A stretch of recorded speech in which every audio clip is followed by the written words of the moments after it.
Hi guys! Kumusta po sa inyong lahat? So for today's video ay tara at samahan niyo po akong magluto nitong napakasarap na daing na tuyo at yung ating tuyo na tunsoy.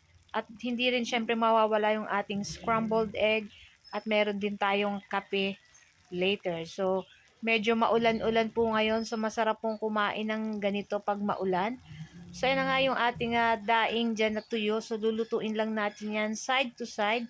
Papa brown lang natin ng katulad ng ganito. At pagkatapos pwede na natin yan guys ahunin. So isunod na rin natin dyan guys itong ating tunsoy. Ano bang tawag po sa inyo nito? Ang tawag namin dito is tunsoy or yun, yung tuyo na may kaliskis po. So ayan na nga. So kahit ulo nito pwede mong makain. Sarap talaga nito. At perfect din po sana ito sa fried rice, pero hindi na ako nag-fried rice kasi ang ating kanin is bagong luto. So, ano yung ating scrambled egg na napakasarap. Nako, perfect na perfect ito. Partner dito sa ating daing na tuyo at tunsoy.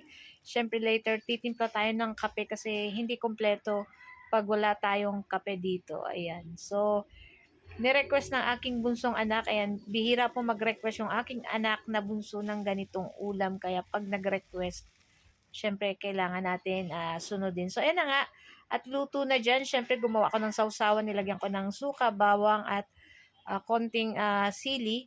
At ayan na nga, at ready na po kaming kumain itong aming lunch. Ayan, kayo po ba guys, ano po ang ulam nyo? Favorite nyo din po ba yung ganitong ulam? Nako, tipid-tipid muna tayo guys kasi medyo matagal pa ang ating Uh-oh. sweldo, pero kahit ganito naman yung ulam, talagang nako, napaparami ang kain pag ganito ang pagkasarap ng ating ulam. Ayan. So tara na guys at samahan niyo na po akong kumain at kumuha na rin po kayo ng inyong plato. Nako, talagang no diet muna ulit today. So ayan na nga, ayan yung ating daing na tuyo. At syempre, kukuha pa tayo dyan ng ating tunsoy na tuyo. Ayan. At syempre, magsasabaw tayo dyan ng kape. Ayan. So, naglagay ako ng kape dyan sa aking kanin. So, perfect din po sana ito kung fried rice yung ating kanin. Pero okay lang. Masarap pa rin naman po kahit basta bagong luto yung ating kanin. So, ayan na nga. At samahan nyo na po kami ngang kumain. Ako, parang kulang sa akin yung kape. So, dapat iula na natin dyan yung ating kape na mainit-init. So guys, ito lang po ang aming video today at sana po ay nag-enjoy kayo. Huwag niyo po sanang kalimutan mag-like, mag-comment at sana pa-share na rin po ng ating video. At kung hindi pa po kayo naka-follow sa aming page, huwag niyo po sanang kalimutan mag-follow, mag-like para palagi po kayong updated sa aming mga bagong video na i-upload. So guys, thank you for watching and see you next video again.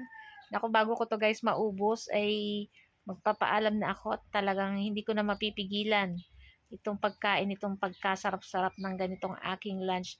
Matagal-tagal na rin po kami last na kumain itong ating tuyo at bigla lang kaming nag-crave kasi kami lang nung anak kong bunso ang magkasama dito at wala yung aking kambal. So, siya yung nag-request nito na gusto niya tuyo. Siguro nagsawa na sa karne, guys. So, guys, thank you for watching. Tara na, happy lunchtime everyone. Sa lahat ng mga aalis sa kanilang bahay, dala po kayo ng payong at medyo maulan na rin po ngayon. Ayan. Thank you for watching. Ciao, babu. Sarap-sarap. Yummy!